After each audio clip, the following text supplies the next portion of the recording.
Hi guys, Jonathan Grimm here for Guitar Interactive Magazine, and we are here at the Keeping the Blues Alive cruise here in the Mediterranean with the captain of the ship himself, Mr. Joe Bonamassa. Thanks. I always meet the captain because I have to butter him up a little bit so when we play, he slows the boat down so I don't get pelted with the wind. You do feel it. I mean, there's got to be some real challenges that are different from playing in a fixed location. Well, you know, the Mediterranean is a lot more friendly than sometimes the Atlantic Ocean is. When we go out to like the Bahamas, and we do the ones in the States, yeah, and we go out to the Bahamas, those are particularly challenging because even if you stop the boat, it's still going to be windy. I mean, you can tell it's windy here. Yeah. And you know, it is challenging in the sense that you have to navigate these, you know, the conditions, you know, yeah, and it's not a covered stage. So if it rains, it's raining on you and your gear, and you know, you have to, you know, like you have to really navigate, you know, playing in high winds. Yeah. I will say this: Gibson ES335, not the greatest choice of guitars in high winds. Okay, the new challenge right there. That's a sail. That's literally. I'm had them like blown, like where I'm singing and the guitar will literally come almost 90 degrees, and I'm like, I didn't do that, you know, and I'm holding on to the neck. I'm like, literally, you're holding on for dear life. Becoming a wind instrument. Yeah, and you know, we play at 8 o'clock, and it's, you know, especially in the summertime, the dew point, it's, you know, the stage is, even if it doesn't rain, the stage is wet, so you have to watch where you're walking, and, you know, thank God I haven't gone down yet, but yeah, there's always tomorrow. Now, you know, something that happened last night that we need to talk about, because you mentioned it on stage, 35 years yep. of playing shows all over the world, different venues. You've seen strings broken, you've seen snare people collapsing, you've seen all sorts, and you've never seen that, have you? What happened? So, you can live 5 lifetimes on stage and never see a Hammond B3 swapped out third song. I was sure that it was part of because it was so smooth. You know, yes. You were in the middle of the solo. I thought this is interesting. I have a very good crew. Yeah. We travel with our own Hammond, and it was line checked. It sounded fine, yeah, and then something happened in that half hour where it didn't make a sound. And I have a legend on the keyboards, Reese Winans, who not only made his life and career with a Hammond B3. He debuted his brand new Reese Winans shirts that say Mr. B3. So he needs a B3. You know, it's not a Nord gig for him. Well, you know, you don't miss an opportunity for some fantastic marketing, so you've got to be creating a little advert out of that, you know, and then bringing up the merch. I have the whole Mr. B3 shirt campaign planned. I had it all planned out on stage last night. I go, this is the greatest marketing campaign we could have come up with to sell Reese's shirts. Yeah, you know? Yeah, but yeah. You know, I mean, I'm very blessed. We have a wonderful road crew that's been with me for years, and you know, that are, you know, skilled enough, discreet enough to where what seemed like a complete disaster at first was just 3 songs without the Hammond, and then we finished the last 7 with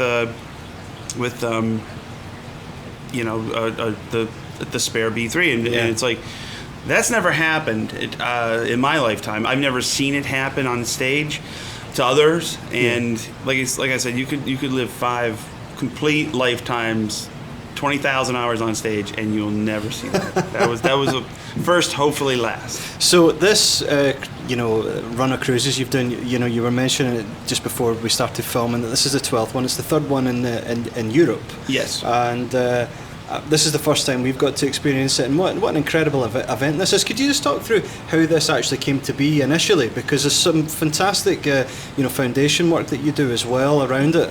Yeah, and you know, it's no mistake that I'm wearing this hat. Our foundation, Keeping the Blues Alive, has helped a lot of musicians and schools, not only, you know, in Europe and the UK, but in America. And one of the things I'm most proud of in my life is when the work stoppage hit in May of 2020 or March of 2020, and a lot of my contemporaries, peers, and you know, people in the scene really started to freak out, because most artists make the majority of their living in the summer months, playing festivals and gigs like that. And I said, well, I've been very fortunate in my life and work, and I could just ride it out and sit at home and mope, or we can get to work and start raising money. And our foundation, with the help of people like, Volkswagen and Fender and Gibson, Guitar Center, Ernie Ball, Music Man, the Chicago Music Exchange. I mean, a lot of very generous companies and artists who donated songs for our streamathons. You can see the wind's really blowing today, and we raised almost $1 million, and we gave away. I think to this day it's almost 400 or 500 $1,500 packages to musicians who and because $1,500 is not life-changing money, but it did help in a time when bills needed to be paid, and there was just so much uncertainty on whether we would be able to go back out and work. And it's not like 30 years ago where records sell and there's royalties to be had and stuff like that. Like, most artists rely solely 100% on live gigs and merch sales at live gigs. Of course. So that's the thing that why we do these cruises, and why we have been doing them successfully for now 10 years. And I'm just proud of the whole team, because the amount of work and moving parts that goes into booking 30 bands or 35 bands on a boat like this, getting all their gear here, the logistics, the rooms, all the other events that happen outside of the gigs. It's monumental, and my hat's off to the people in my office who work tirelessly now twice a year, and a sixth man, who is our partner in this, and they do a wonderful job, and it makes my life easy. I have the easiest gig on this boat. I just got to play twice and do a meet and greet. Well, it's none of it would be happening unless you were playing these shows. Of course, you're bringing it all together. Now, you're talking there about the releasing records and how records are consumed and all that sort of stuff. Now, of course, you've got a fantastic new record about to drop, Blues Deluxe Volume 2. 20 years in the making, I would say, this one. Obviously, it's a nice follow-up to Part 1. But can you just talk us through a little bit about, 20 years is a nice number, but why now for Volume 2? All right, so I wanted to do something special for Volume 2. So just to preface this conversation, when we did Blues Deluxe, there was probably a better than 80% chance that was going to be the last straw, the last opportunity, or the last time I could, make a record. My career was dead, and nobody wanted to help, get involved, nothing. And my manager of now 35 years, and I pooled our money, and it was about just a little bit under $10,000. I think it was like $8,900 or $9,000. And we made this record in 7 days, mixed and mastered, cut it all, sang it all, mixed it all, mastered it, and we put it out through a little distribution company in South Florida, and we started selling these records out of the back seat of our car or our van. And at the time, I had met a guy named Ed Van Zyl who had just purchased or has just bought Mascot Records, Provogue, and he was interested in licensing the record and the follow-up to that. And maybe we met him a year after the record came out. But I got an opportunity to open up for Peter Frampton, and the record came out, and we were selling hundreds of these CDs a night, which was self-funding the whole tour, because we were literally making $100 a night, trying to stay on the road. Which it was insane. We went out knowing that we could go out of business halfway through the tour and have to bail if we didn't sell CDs. And it was something about that record and something about playing those songs that resonated to whoever was in that audience. Now, obviously, with Peter, was a much bigger audience than I was pulling. I was pulling people by the tens at that point. But something resonated. It was the first record that I made. It was my third album and solo album, and something hit. And I can answer why. It was the very first time that I did a record that I had a skill set that was growing. Because my first record with Tom Dowd, I was just like this 19-year-old kid. I couldn't sing. I could play guitar, but it was just this overwhelming experience. And I wish I had more skills and. And you're coming out of another situation at that point as well. Yeah, of I was course. on Sony Music and everything, and so it was the first time the record really resonated, and it was because I had no other option but to go forward. My back was against a brick wall. There was no give. There was no like, well, if this doesn't work out, we could tailor the sound for the next one. There was no next one. Next thing you know, we do it independently, and we sell, what we sold that year, and then came out of it and going, wow, we really actually turned a profit, and we have enough money to make a follow-up and keep going and keep touring. And then by 2004, I'd come over to Europe, and we figured out that there was a lot more awareness of what we were doing over here than, especially in the UK, than there was in America. So we kept working Europe and we kept working America, step and repeat. And then in 2005, I meet Kevin Shirley. And Kevin Shirley produced You and Me, and that took Blues Deluxe and the follow-up, which was Had to Cry Today, and literally put it on steroids. I was in the big leagues with a big league producer and a different band, a different approach. And then by 2008, we made the Ballad of John Henry and played Albert Hall for the first time in 2009, and then exploded. And that's pretty much, and it all started with Blues Deluxe. So long story short, when we came to the 20th anniversary of Blues Deluxe, I said, well, there was no bonus tracks because we only had a budget to do what we did. Sure. The master recordings are literally on hard drives that don't sync up to anything now, so that's another thing. Back up your backups. So it's one thing. It's like, okay, maybe we'll remaster it. Okay, big deal. Maybe repackage it. Okay, big deal. Who cares? It's a non-event.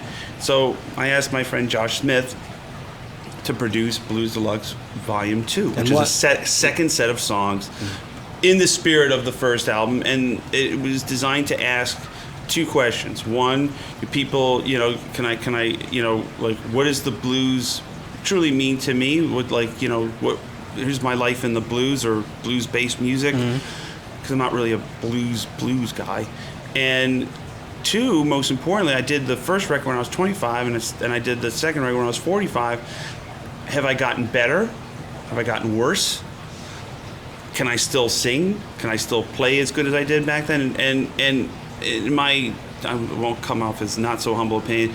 I think I'm a better singer now. I think I'm a better guitar player. I think I'm a much better artist because the songs that we tackled on Blues Deluxe Volume 2 could not have been approached 20 years ago. I've got to say, congratulations with it. I mean, when it comes in with 24-Hour Blues... Maybe it's the cigars I'm smoking. No, when it comes in 24-Hour Blues and like that vocal performance that's going on there. Now, I've talked to Josh about it, and he was telling me that, he wanted to get that sitting with Joe, hanging vibe that he's seen captured.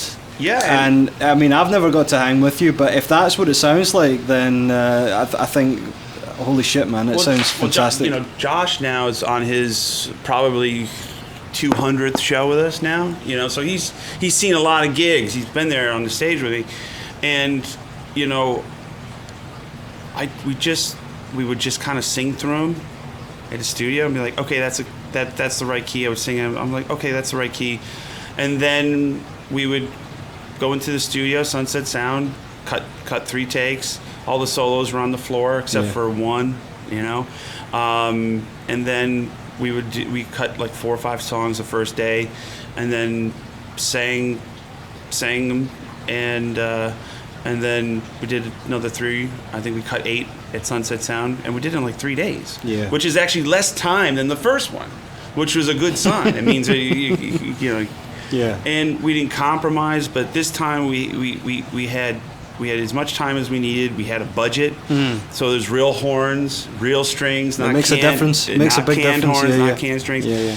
I mean, 20 years ago, it'd be like, horns? We don't even have enough money for a slice of pizza. Do you not think it's super interesting with all the kind of remixing that's going on just now with records? Sometimes some sounds that worked in the 90s and early 2000s all of a sudden now Don't when age well. Yeah. No, once you remix it, it's all of a sudden that keyboard sounds a little Casio or Well, you know, you have to look at it in terms of radio. Like back 25, 30 years ago, radio was a major factor, and radio has always been homogenized. So you want to get your song on the radio, you kind of gotta sound like somebody else. You can't be like this unicorn where like it, you know, there's only been a few unicorns, Hendrix, Nirvana, you know what I mean, that they just changed the sound of radio. So if most people well, if it's the 80s, if you want to get on radio, you know, everybody's using the DX7. Well, you kind of timestamp that, you know, with real horns and real strings and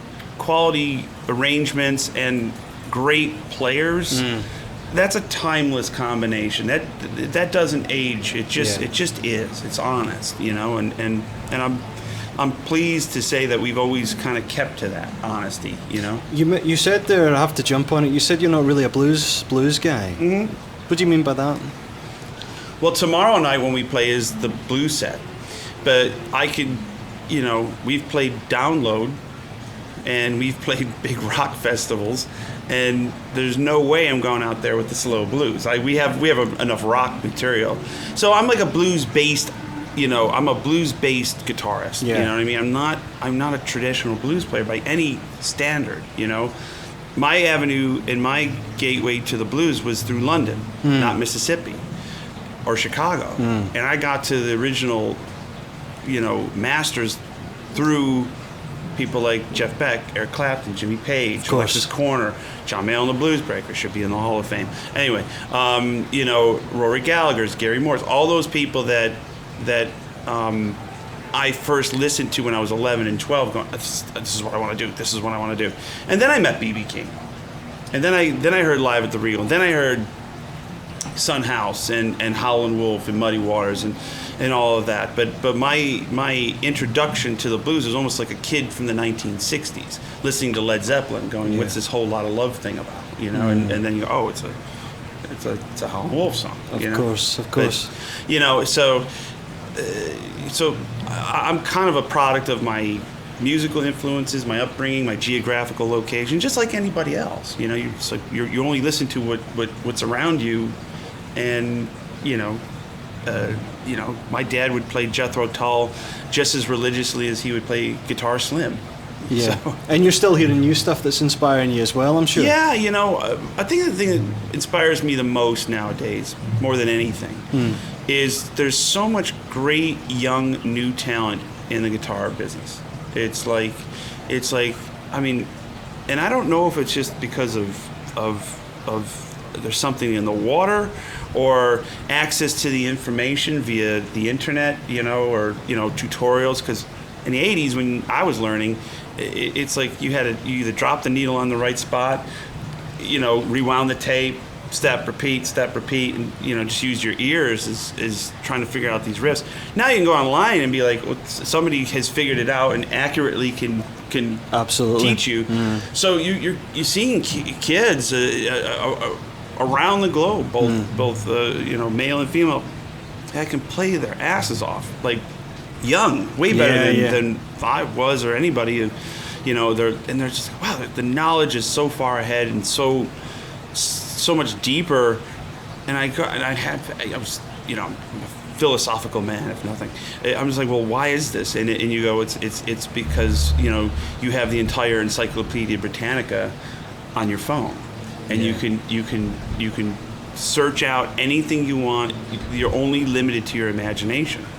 Which can be a good thing and a bad thing, I suppose. You know, like too many options. Just talking about some of the young talent, because there's a lot of young talent on the boat. Could we see somebody like maybe Chris Buck or Chris Stone, you know, getting on stage with you tomorrow night?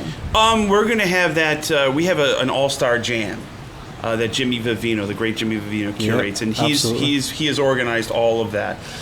I was going to ask a bunch of people to come on stage with us, but I don't want to take the no pun intended, the wind out of the All-Star Jam, because that's really when it happens. And Josh and I, historically, with Jimmy's the All-Star Jam here on the cruises, I'm a member of the band, so I back everybody up. I'm not there to solo. I like playing chords, and I wear this hat, and I don't have to suit up.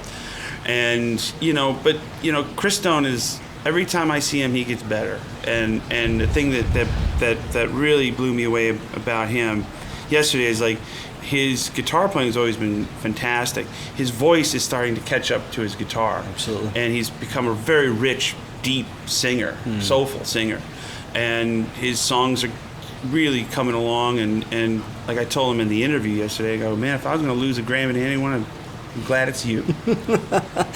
Joe, how many more records do you think we're going to see from you? Like, because we talked just beforehand, and you know the business is changing. You know? I mean, I have 46, about to have 47 albums out.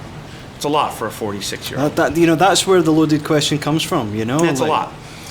You know, I don't feel the need to make records until I have a reason to, until I'm inspired to. You know, it's not like it was, you know, it's like, you know, you got to keep the air in the balloon and you know, that's been like that since the 60s, you know. I think Aretha Franklin put out 4 records in a year, one year, like in the 60s. Yeah. It was just part of that. And those early Zeppelin records, you know. Yeah, they would bang them out once a year. Yeah. And so, I don't, you know, I think after my next solo album, I have to reassess where the record business really is and go, are we not really just pretending that we're not in the singles business? And because streaming is so powerful and it's not, you know, everybody's just like, you know, the new thing now is cassettes. I'm like, yes, I know. I had cassettes.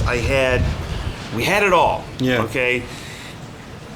I don't know if one day we're all going to wake up and collectively say, you know, Spotify, Pandora, Apple Music, you know, I'd rather go back to paying $16.99 for a record. I don't see that. No. It's like once you give away the free samples, it's hard to get, you know, the marginally free samples. It's a subscription service, you know, but it feels like a free sample when it's your royalty per stream is 0.003 or 0.005, and then you got to pay the writers, and then you got to pay, you know, it's like the cost of making records hasn't changed. The studios are still $2,000 a day. Musicians still, last time I checked, still needed to pay their bills, and they're only going up. And you know, the only thing you don't have now is the cost of tape, you know, which was $300 a reel. Now it's $400.